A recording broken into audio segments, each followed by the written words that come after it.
আসসালামু আলাইকুম রহমতুল্লাহ। আশা করি আপনারা সবাই ভালো আছেন। আলহামদুলিল্লাহ আমিও ভালো আছি। আজকে একটা গুরুত্বপূর্ণ বিষয় নিয়ে কথা বলবো, আপনারা ভালো করে খেয়াল করবেন।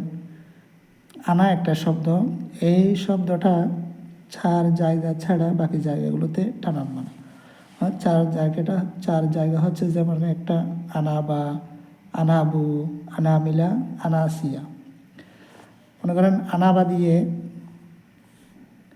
দেখেন মান আনাবা ইলাইয়া, আনাবু দিয়ে ও আনাবু ইলাল্লাহ, আনামিলা দিয়ে আনা মিনা মিনাল গায়ব, আনাসি দিয়ে ও আনাসিয়া।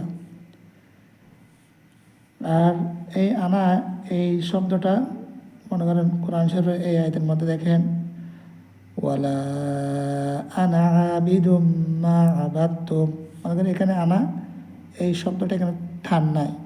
একটা হাদিসের মধ্যে দেখেন আনা খাতামুন নাবিয়িনা লা নাবিয়্যা বাদি, মানে এই জায়গাগুলোতে ঠান নাই। এই চার জায়গাগুলোতে শুধু টান আছে। এই চার জায়গা ছাড়া বাকি জায়গাগুলোতে টানা যাবে না। সবাইকে ধন্যবাদ। ভিডিওটা ভালো লাগলে সবাই শেয়ার করে সবাইকে জানার জন্য শেয়ার করে দেন, সবাই জানতে পারার মতো শেয়ার করে দেন।